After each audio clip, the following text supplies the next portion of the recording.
Itu plak, tanam terus. Plak, kita pakai plak, kita pakai carburetor. So, saya okey tak okey kan?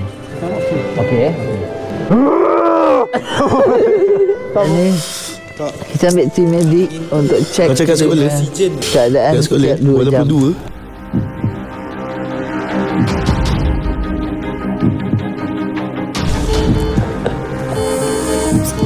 2. Isa. Kenapa lah?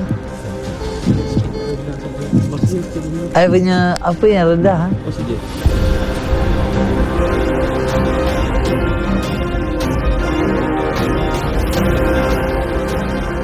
Dia 90 berapa sekarang? 91 tak ada. Serius tak? Sikit 2 jam lagi rendah tu masuk keluar. Okey.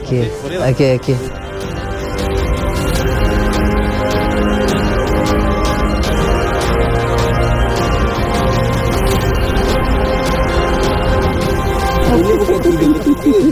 Ini tidur 2.5. Ui, jap. Kawan aku kat luar, kaki aku sebelah bukan kat dalam sekarang ni. Kau tengok.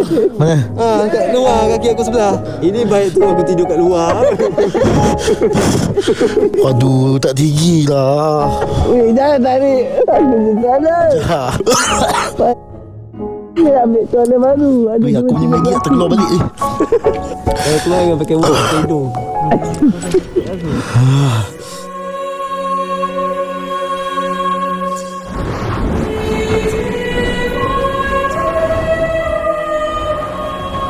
Kali dah berapa jam? 4 jam setengah. Kali 4 jam dan tiba-tiba kita rasa sejuk gila. Rupanya tiba-tiba suhu dia naik mendadak. Susah gila. Saya tak pernah rasa challenge yang sesusah ni, cabaran yang sesusah ni. Rasa menyesal. Rasa macam mata nak duduk lagi lah dalam ni. Sejuk gila. Kaki saya dah start beku ni.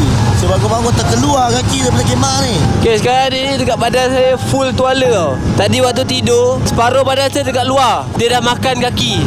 Sekarang kaki saya sebelah ni sejuk masuk dalam. So saya on hair dryer, saya tala untuk panaskan balik. Sekarang dia okey sikit. Saya rasa saya dalam bahaya sekarang ni. Saya tadi tidur, saya tak tidur tau. Kaki saya tak boleh tahan sejuk. Menggigil daripada tadi. Dia ada satu sistem lah. Memang tak boleh lah. Uish, jangan buat main lah. Saya rasa macam mula saya okey lagi, macam okey sejuk kan. Macam getar-getar. Rasa masih getar lagi, tapi dia sampai satu tahap sampai rasa macam dia punya sejuk tu rasa macam panas. Macam cucuk-cucuk. Tapi memang itulah rasa macam sejuk tapi panas. Dekat ujung-ujung ni, ujung jari rasa macam bercucuk-cucuk.